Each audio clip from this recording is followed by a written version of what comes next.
Hello, everybody, and welcome back to another great episode of Multifamily Hangout. We have an amazing guest today. I want to welcome back my co host. He decided to come back after the first episode. So thank you, Chris, for making it back. You know, Yeah, I thanks for wasn't too having me hard. back. You grilled me last week, but we had a blast. It was a lot of fun.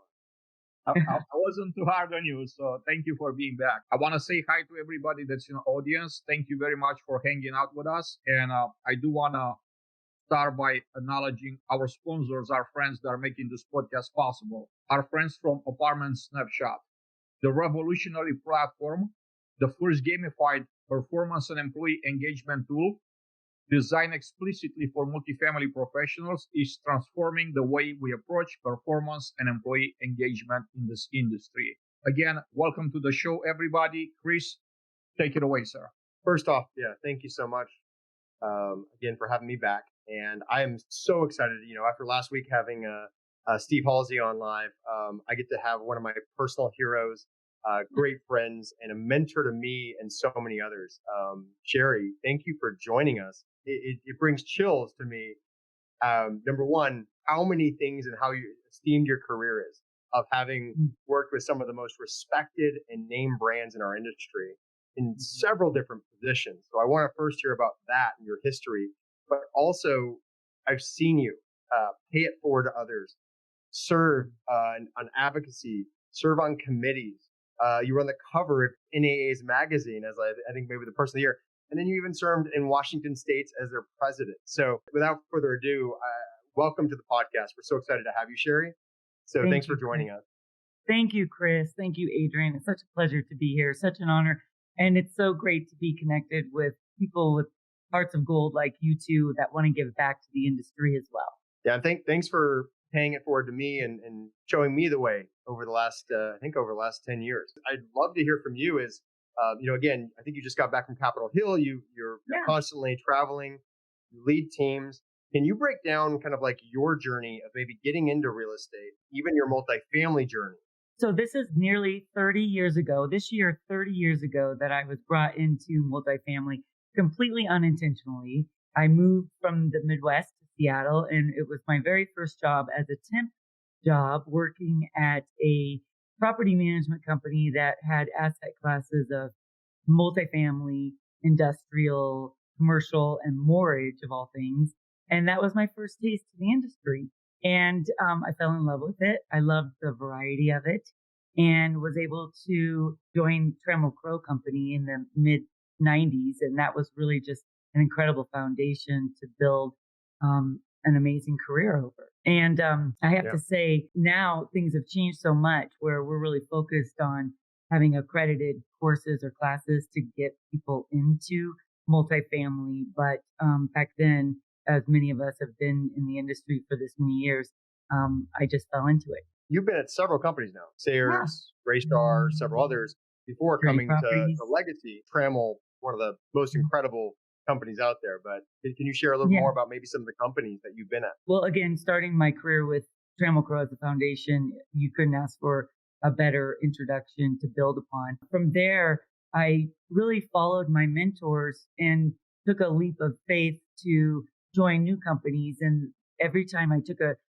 different position, I gained so much knowledge and experience. So I had the opportunity after Trammell Crow to join Simpson Housing and complete some developments for them, but then also Madrona Ridge Residential, which is now known as Security Property. A former mentor, Gail Duke, who was running Trammell Crow for the West Coast, started Madrona Ridge Residential. And so I had the opportunity to join forces and get the management company up and running with her. And then that created an opportunity for me to join Greystar before Greystar acquired Riverstone, when we didn't have much of a presence in the Pacific Northwest. Throughout all of those experiences, you keep developing your connections and your rapport, and it just opens up new doors at every turn. After a number of years, 5 years with Greystar as a director, I was pursued to join Sarah's Regis Group and lead business development for the Pacific Northwest. And that was an incredible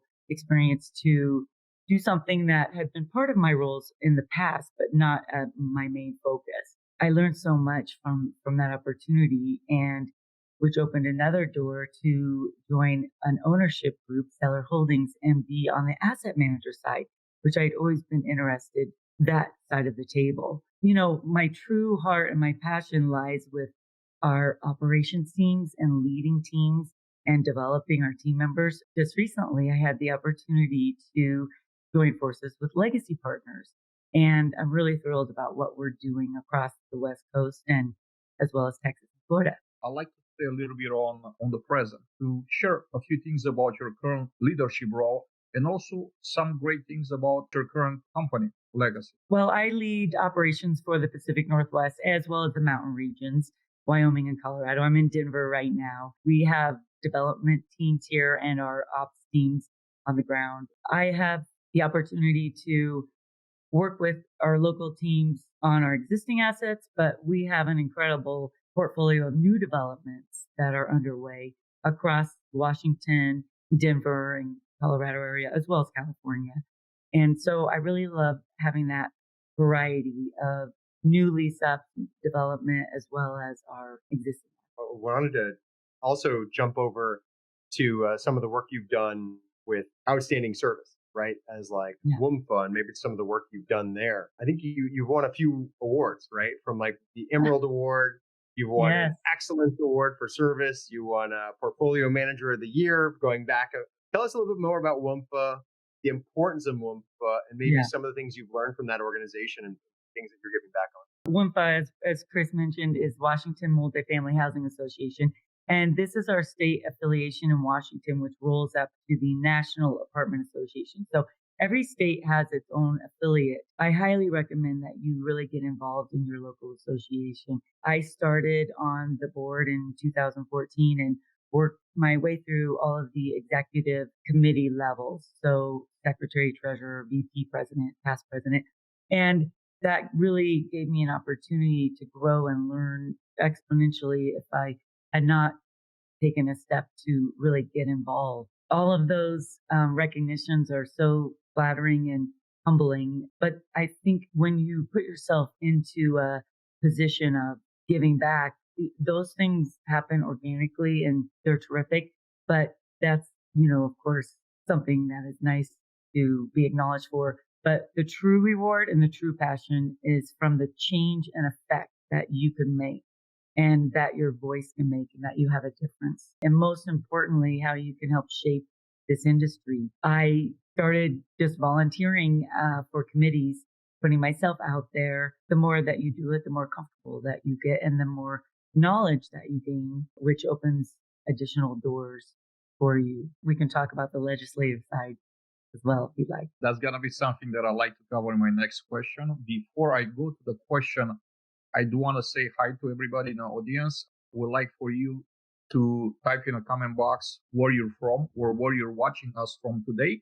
And please send your questions out for us to ask Sheri, right? What questions do you have for Sheri?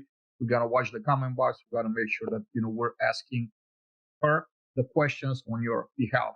And with this, I'm going to my next question, Sheri. I'd like for you to share with us some things about your efforts around affordable housing and then also advocacy for the industry. It's, this is very important work that I think is not very well known by most of the industry, but it's extremely important work. How do we try to advance, the interest of our industry? So if you want to touch on those aspects on the affordable housing aspect and on our advocacy aspect, I think that would be very, very interesting for all of us to hear. It's probably been nearly a decade now that I started taking a real interest in looking at what we can do as an industry to improve affordable housing. And when I say affordable housing, I'm not talking just about affordable with a capital A. I'm talking about housing for people at all income levels. As everyone's aware, we have a major housing crisis. Just in Washington state alone, we need to produce over 1 million apartment homes or units over the next 20 years just to keep up with demand. All of our states across the country are experiencing the same problems. So I wanted to dive into that, find out how I can get involved, what I can do to help policymakers and developers to increase our housing supply. So I started really getting involved, not only locally as vice chair of the Partnership for Affordable Housing. It's a state coalition on mainly thwarting rent control, which is a direct correlation to our housing supply and affordability, but also on a national level for the National Apartment Association and joining the Affordable Housing Committee. I wanted to learn more about it, even though I had managed mixed income and affordable components, LIHTC but mostly market rate. So it was really foreign to me, but I wanted to get involved. I was chairing a subcommittee on our affordable housing committee, just being part of the solution on what we can do to make change, which impacts all of us. And then over the years, that changed for me to be invited to be the chair of the Affordable Housing Committee last year as vice chair, working with folks and cohorts from around the country on challenges, what we can do as a shared message, because a unified voice has so much more power, educating our legislators, enacting and adopting good policy. It's been really rewarding. I know for me, Sheri, like having you to guide me through this process, right? Because it can be intimidating. When you're new to the table, I think about you. I think about someone you introduced me to, which is who is Greg Cerbana, right? You never forget the people who you get introduced to, and Greg is you both bring a lot of energy to the room in different ways, right? And his work, right? Not only locally but nationally. And I think about like Cindy Clare, who pulled a chair out for me at NA and got me involved. And so all these people who have you never forget those people. So thank you for being one of those people for so many people. And how do you think about, like, as Adrian mentioned earlier, and you mentioned, like, this can be foreign, and why should I get involved? Why should I spend my time?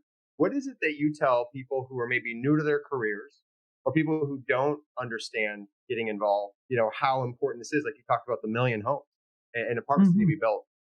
How do you express it to them? Like, what are the things that maybe they can bring, people in our audience can bring to the table, whether it's locally or nationally in DC? One of the reasons why I felt so compelled to get involved is because of my tenure in this industry, 30 years. We have so much to offer. I really think of it more like a duty to pay it forward, meaning whether that's with younger people coming up in the industry, teammates, peers, across different management companies. It's really important that we use our knowledge and expertise to better our industry. I also want to encourage people, if they feel like it's just foreign or they don't know enough about it, that's right when you need to get involved, because unless you do, you're just going to stay in that space of being not as informed as you could be. So there's ways to do that, and that is to constantly look for materials that are published that you can learn from, but really partnering up with your local experts that are already in that arena, exposed to that. Inquire how you can get involved, what meetings you can join, what organizations, in addition to your local association. Just outreach and branch out for your network to gain and learn that specialized knowledge. I want to go back to one of the things that you're very passionate about, affordable housing. A very simple answer would be, we're going to increase the supply, because increase the supply, the price, of rent will go down. What are some specifics, right, that we as an industry could do, or maybe like the legislative could do to help our industry and to help make housing becoming more affordable? You said it. It's supply, supply, supply. So how do we promote that? One, it's working with our legislators to promote policy which could expedite permitting. There are so many barriers to development on high costs and timeline to permitting across the board. But coupled with that is our zoning. We need to really move quickly on zoning reform so that we can build in areas that make sense for folks near transit, that are maybe right now not zoned for multifamily, really make progress there, in addition to programs that help aid our residents in rental assistance, public-private partnerships as well. That all translates to supply and increasing housing across the country. Your point, like these common sense legislation elements. It was interesting last week at NMHC while you were testifying. I know you had shared, but they mentioned last week that a lot of the things being put forth in many of these states don't take into account what happens to people who aren't in rent control or other types of situations. And like you said, you need to take action.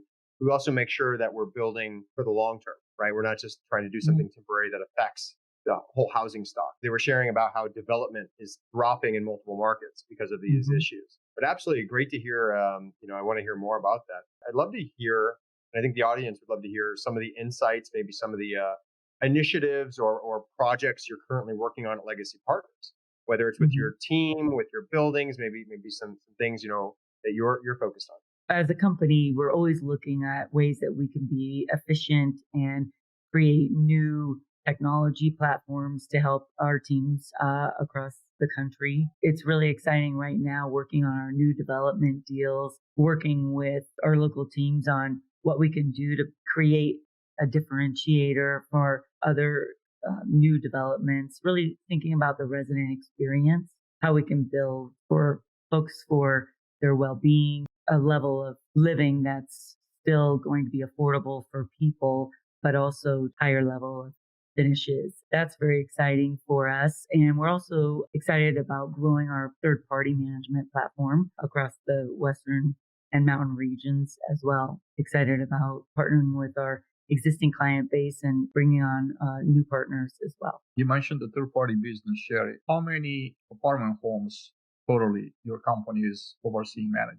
We have over 50 communities and over 12,000 apartment homes. We've built and developed over 78,000 units across the years. We were founded in 1968. We have those in excess of $3 billion in assets. So it's a perfect size. We're at the right size where we can really give all of that attention and personal touch to our clients, but have the efficiencies and volume to be providing top-notch, best-in-class offerings. I think when as you're thinking about like technology, right?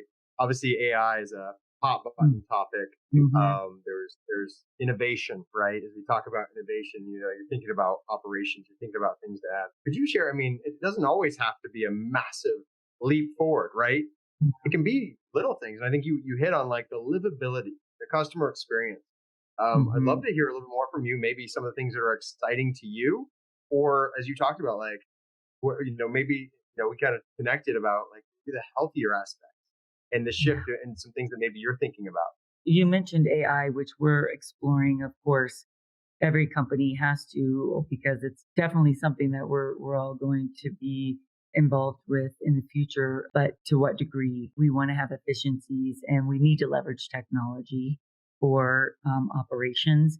But you touched on something about the well-being. And recently I was in DC at a first of its kind summit at the White House Domestic Policy and National Endowment of the Arts hosted across all sectors. And I had the privilege to represent housing. The focus was healing, bridging, thriving.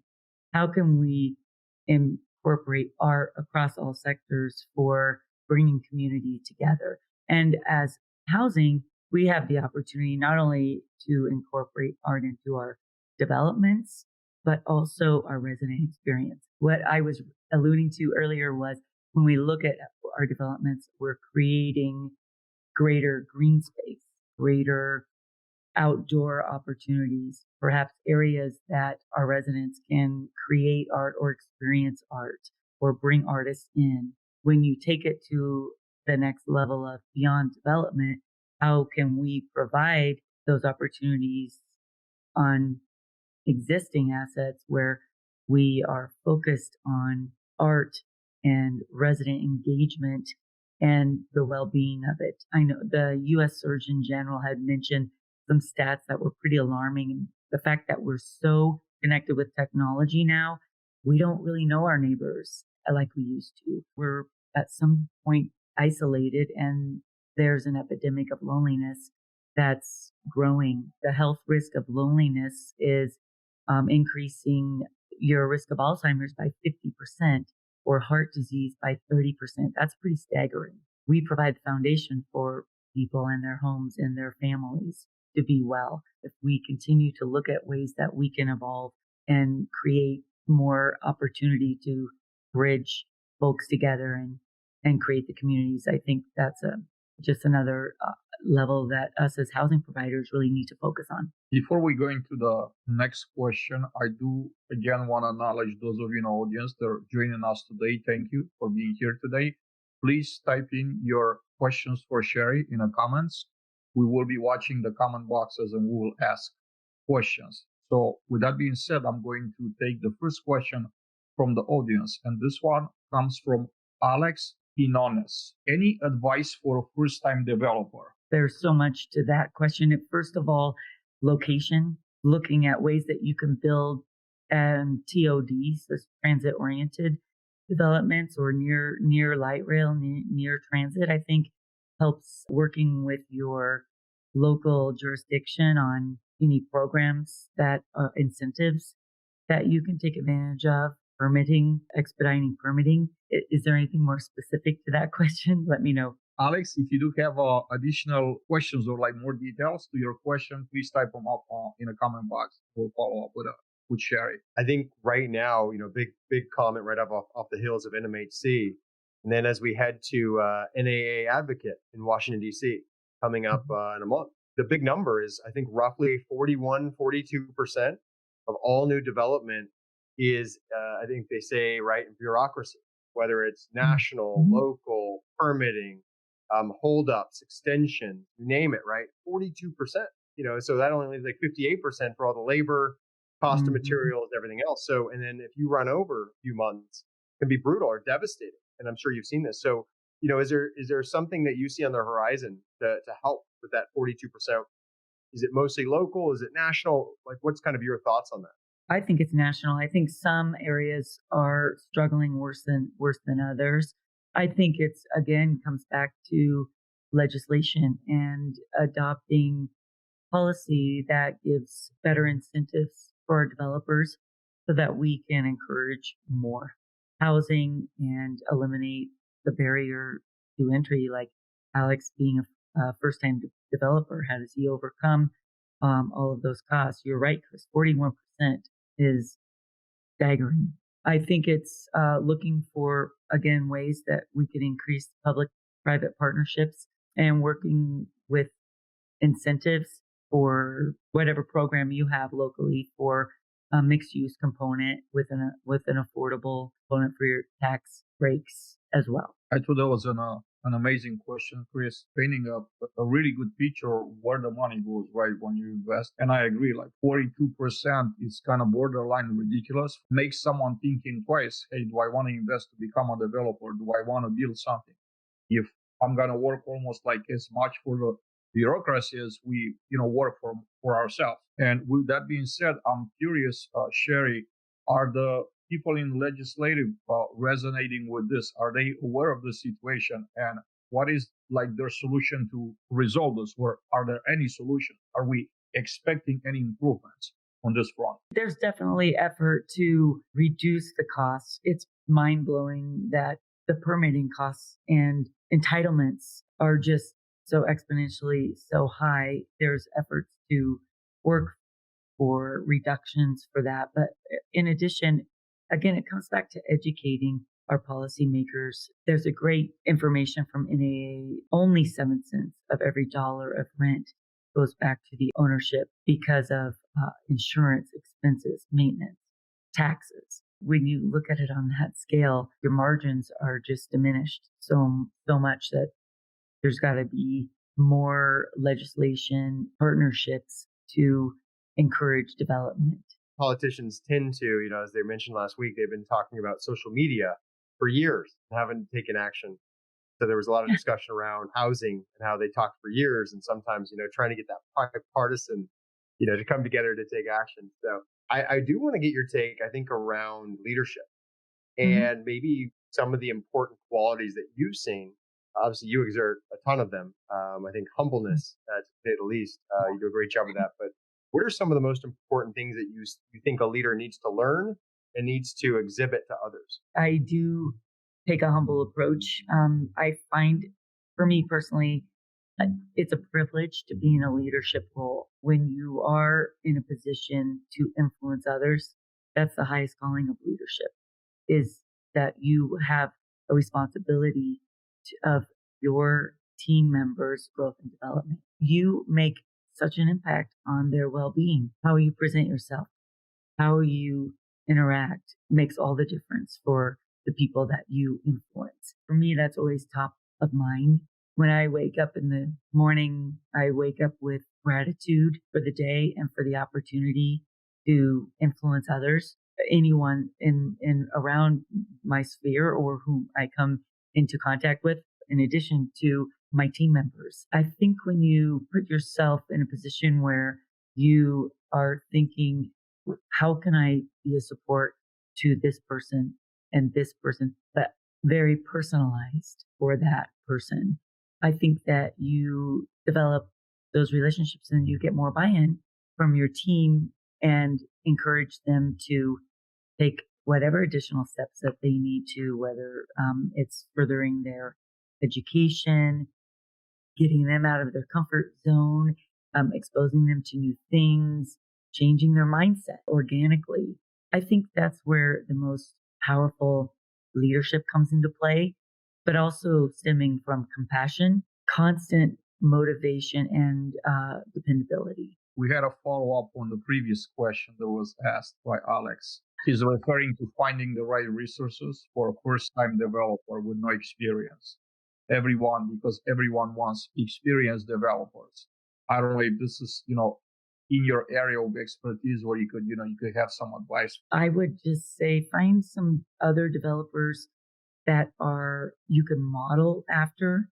You can research developers, let's say whatever size of a multi-family building that you want to build.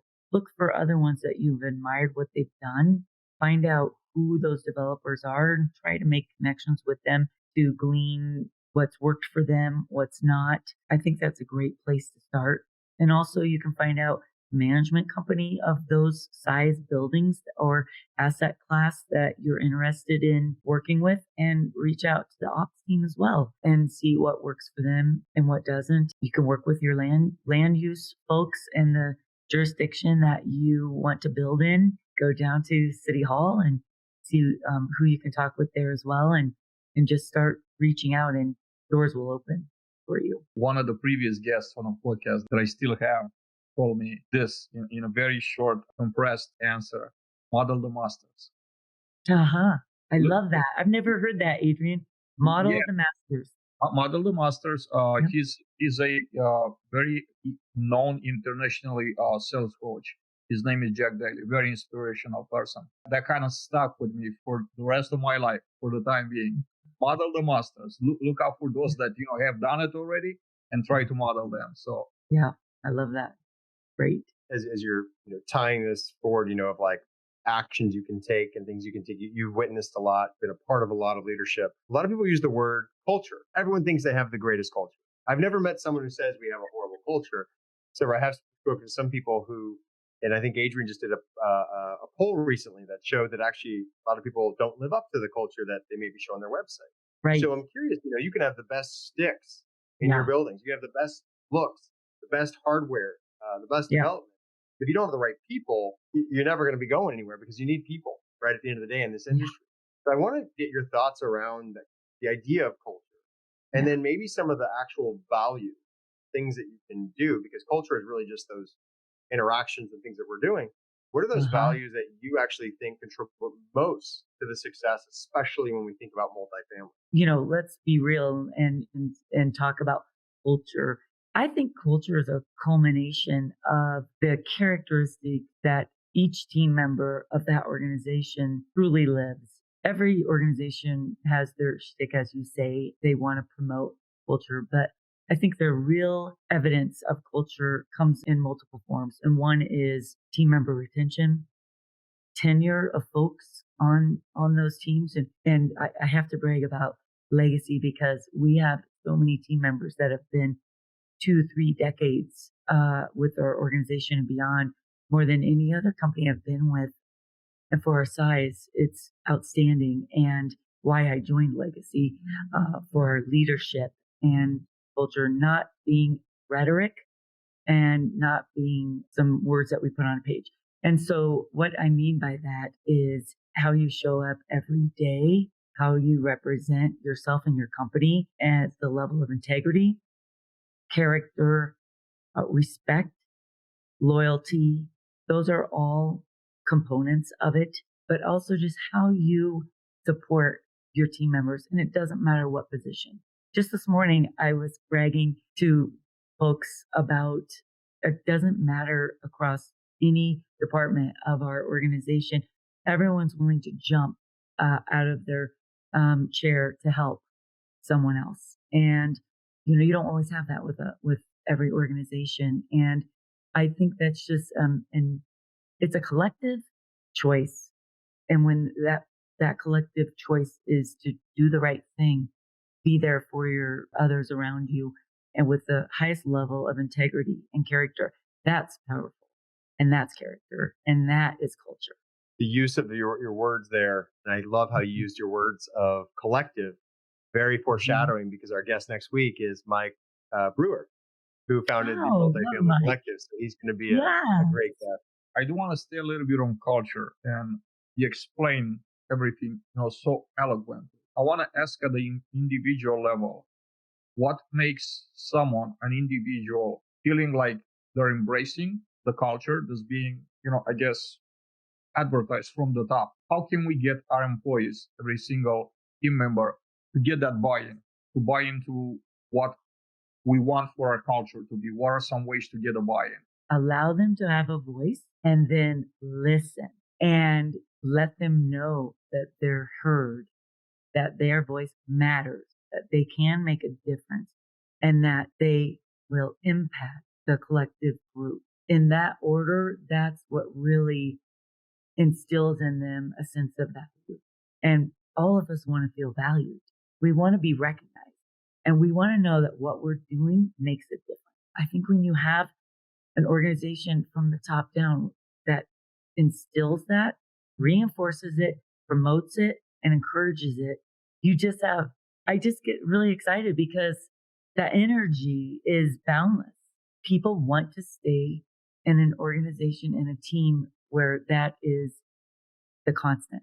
I love that. There's some things I've learned over the years, and especially even on this in this session with you, that are sticking with me. I think a lot about learning from others, right? And the things I've gotten to learn from you, gotten to learn from other people on these trips, phone calls, even through reading, through video. Can you share maybe the importance of a mentor in your life, whether it was in your career, maybe through your career of multifamily, and someone who's still been there, maybe they haven't. There are one or two people that stand out that you want to maybe call out how they made an impact on you. I've had a multitude of mentors over the years. Early on in my career, a first mentor of mine is Gail Duke.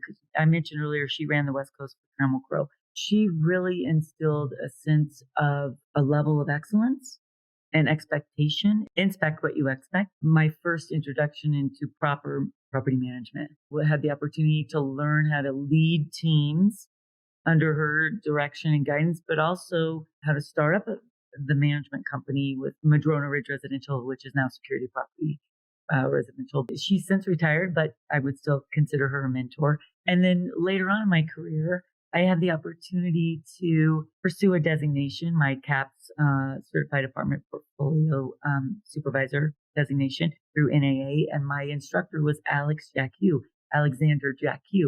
And she's become a mentor of mine since then, and she's also a former chairwoman of the National Apartment Association. And how to be an outstanding leader as a woman, and also grow and develop your passions outside of your operations day to day, how to really make an impact and lead others. And then most recently, joining Legacy Partners, Dina O'Brien, who has the most compassion and integrity of leading our organization, along with Guy Hayes, our president, really deeply living that truth every day. Really super example. We face so many adversarial things in our industry, so many unknowns through all of it. We're leading with compassion and doing the right thing is super inspiring.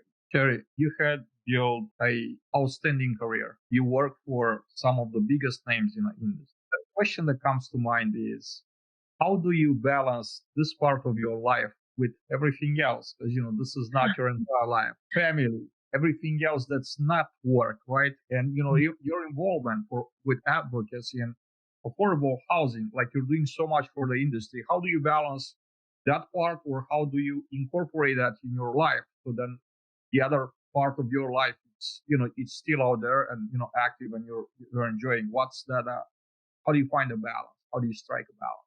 It's important to really identify what you are passionate about within your field.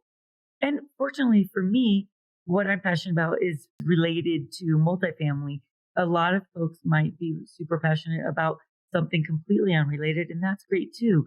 But for me, I've been able to bridge it together. Number one, help others. And number two, make a change and help improve our industry.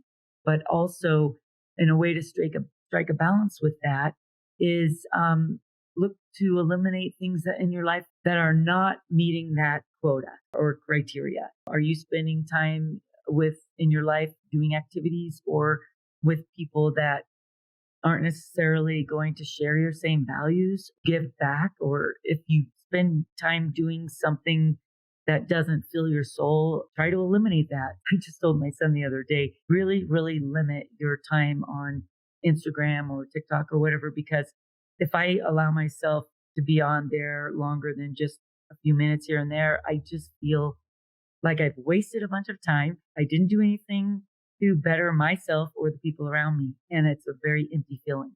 So I made a conscious choice to really try not to go down that rabbit hole. I was so proud of him. He said, "Mom, I just set a 5-minute timer and you're cutting into my time. So gotta go." So do what you need to do to eliminate the things in your life that are keeping you from pursuing your passions. They're actually rewarding. You can become so enthralled in your work and your business and your travel. Are you bringing it home to the family, right? So thank you for that. And I would love to like the story with your son. Can you share a little bit more about maybe some of the things in your personal life that you're open to sharing around volunteering or some of the things that you're proud of? Maybe it's adventures or trips or other things about your kids or your family. You mentioned volunteering, and I have to go back to when I was younger, and growing up in the Midwest. That's where I really learned about the importance of volunteering and giving back. Our mother, I say our mother because I'm a twin, she would make us deliver Meals on Wheels to older people in our town who couldn't get out and needed to have food for lunch for the day. And so we did that growing up, just watching my mom volunteer around our community and being the meals, or not only the Meals on Wheels, but the welcome wagon for our town was really instilling that importance for me. There's a lot of activities that our family does. We love anything outdoors, and nature really feeds my soul. So we love to fish, ski.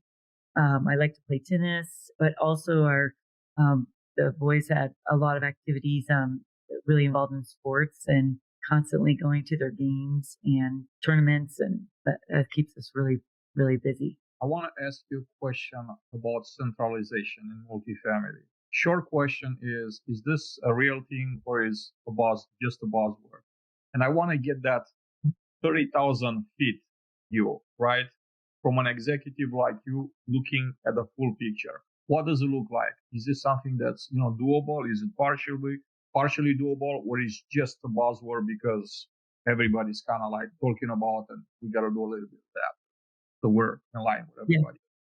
Yeah. No, I think it's definitely more than a buzzword. I think there's a balance that you can strike.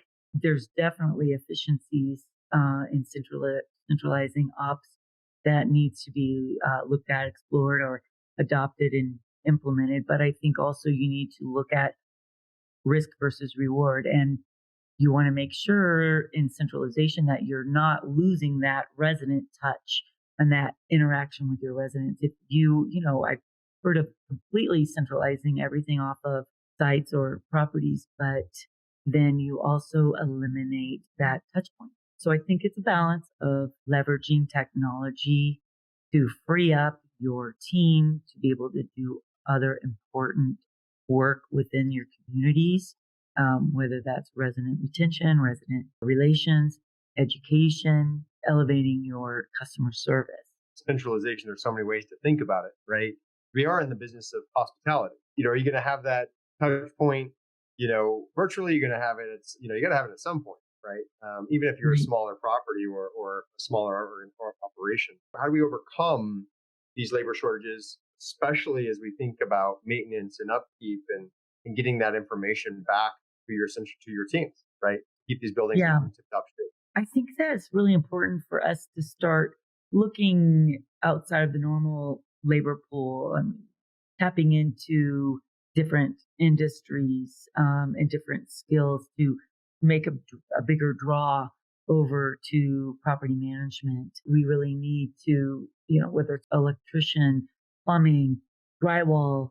I was just having this conversation yesterday about a maintenance person who might not have as much electrical experience, but nobody can drywall better than he can. All of the trade skills that we need to promote, looking to tap into people that are outside of the industry and bring them in, and then also giving them opportunities to continue learning while they're on site.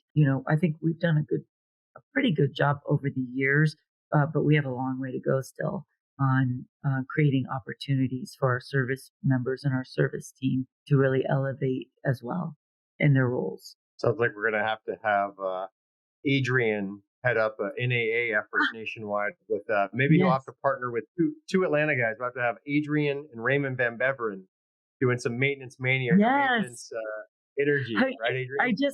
I love that. Adrian, I just saw you have a very focused service oriented session coming up pretty soon. I think I thought that's fantastic. We need to put a spotlight and focus and a lot more effort and energy into that. So bravo. Thank you both very much. And Chris, count me in on that. Secondly, yes, very initiative. I just wanted to make it public for those of you that haven't seen the post on LinkedIn. The initiative is I'm trying to gather as many facilities leaders as I can from across the country and create a platform, a place where we could talk about challenges, opportunities, and best practices for us as an industry, and how can we get better from a facility standpoint.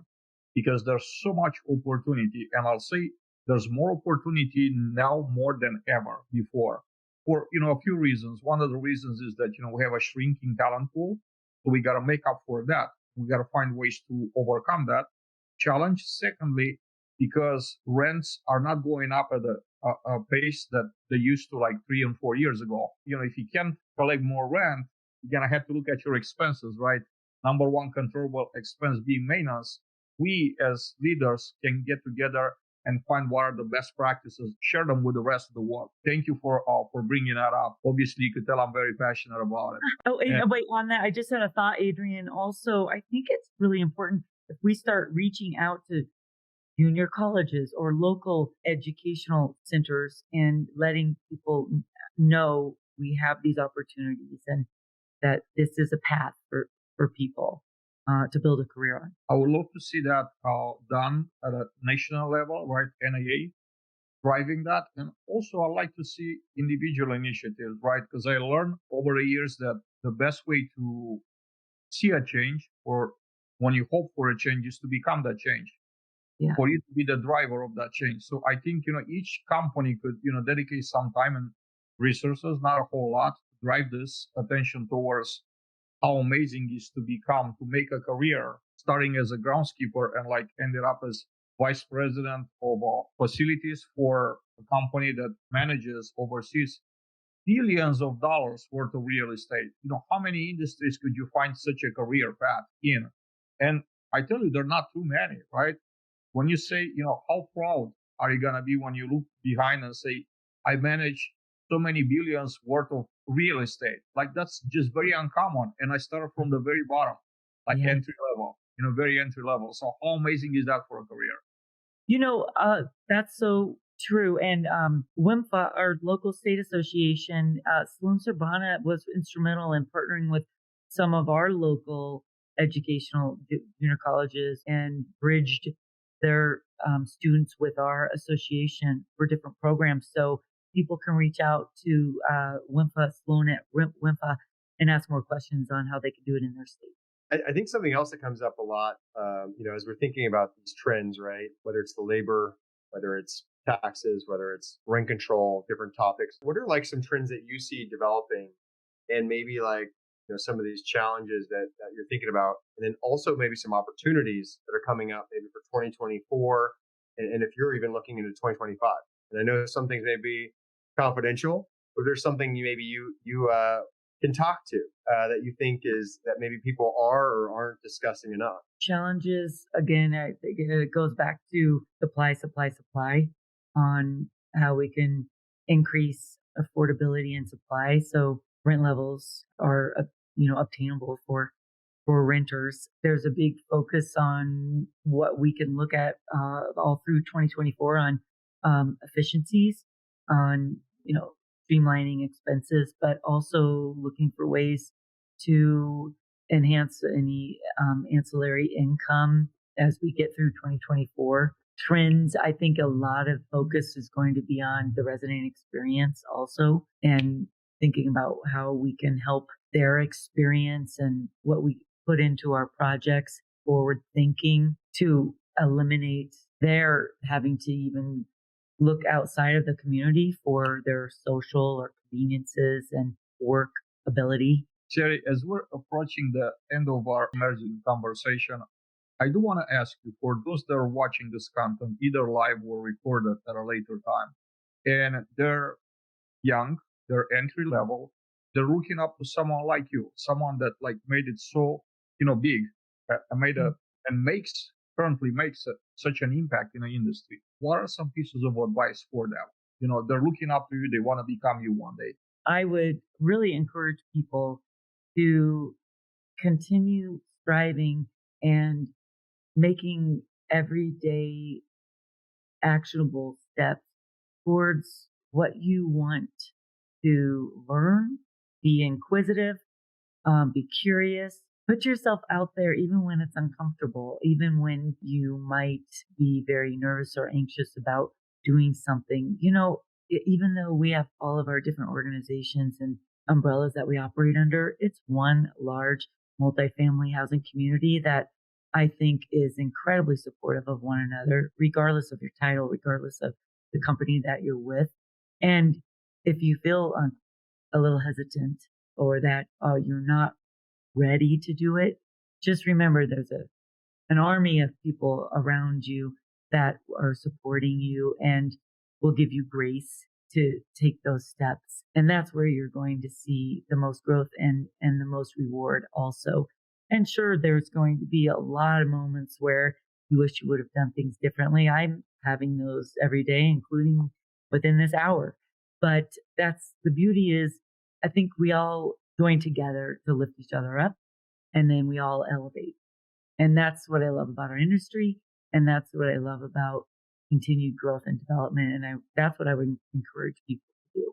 Shazia, said something. It's more of a statement, right? It's important to look how Europeans invest in this, like bringing new blood in the industry, education, things and their education system in general. So I think that was that was a good remark right there that I wanted to just kind of bring it here into the mainstream of this conversation.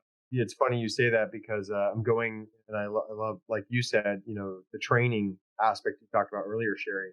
I'm going to be going up to New York next week to Fordham University, which has a whole real estate and technology, platform. And it's really interesting to see schools like Columbia, and I don't know, NMHC or NAA have been advocating, but to get more schools focusing on these programs. So I'm excited to learn more. I'll have to report back to you on the Fordham. Karen Hollinger from KKR will be there. Steph Furman will be there next week. They're talking about AI. Brad Hargraves. So a lot of the folks I think will be there. And so I'm excited to see that university stepping up, bringing people in the discussion in open discussion. Also be at the Build Expo in New York next week. There's so many events happening across the country from local and national. Could you kind of share maybe a couple of the ones that you think are really important to you and that people should be thinking about for this year? Like, are there a couple of events that are you always go to and that people should be there? Yes, and I'm so you're such a great example, Chris, of really broadening your knowledge base. And I mean, you're an incredible connector. No one does it better. I watch you, and you are always putting yourself out there and finding folks that have either shared interest as you, or if you're interested in a subject, you seek out the people that have expertise in that. You're an incredible example of that. And then also going way out of your way to connect people together. It's like you're an incubator for that. It's terrific. For me, advocate every year in March, where we go to DC and on the Capitol Hill and meet with our senators and Congress people for our housing initiatives. That's a really critical meeting. But there are so many opportunities now, and also smaller organizations that are putting on conferences. I think it would be good for people to identify what it is about their initiatives that they're looking for improving, and then looking for those specialized conferences, whether it's technology or development. And then it can be even more local BizNow events. I know our developers speaking in Bellevue and coming up in the next couple of months. And whether it's a national conference or local, I just research and get involved and try to participate as much as you can. Thank you so much for being here with us today, for spending the time and the extra time too, right? Going over the top of the hour. Any final thoughts for us, for the audience here? Thank you for having me, and thank you for creating this platform for people to come together and connect. I think in our industry, more than ever, that's really paramount. And so the more that we can promote that and work together on improving our housing, the more effective we'll be. So thank you for allowing me to come in and chat with you. It's been a real pleasure to have you on. Chris, any final thoughts on our conversation today? Adrian and I are here live in Atlanta, Georgia, and we want to welcome you out here. Hopefully you'll come and visit us soon at some point. Yeah, I would love to. I think actually this fall, you're going to be here, hopefully with NAA as we instill Adam King, the new chairman, right? For our so we'll be right here in AOD. Buckhead. You'll have to stop into this building. There's a few words that come to mind with you, which is you're humble, you're kind, work hard, you play hard, and you pay it forward. You bring energy to the room. So thank you for that. And then I think lastly, one of the coolest things, I think, this role in this company you're at now, probably just a natural fit, because you are definitely someone who I think about who's building a legacy for us to try and follow in this industry. So no, thank you. It means so much that you joined us today. And I know that people are going to eternally be thankful. It's such an honor. Thank you. I really appreciate you both. Everybody, thank you so much for watching us today, for hanging out with us. We have another amazing guest coming up next week. Chris already mentioned his name. It's Mike Brewer. We hope to see you back here soon. We also have to, also want to acknowledge our friends from Apartment Snapshot for making this podcast available by partnering with us on this podcast. I hope you all have a great afternoon, and I hope to see you back here next week. Have an amazing afternoon. Thanks, guys. Thank you.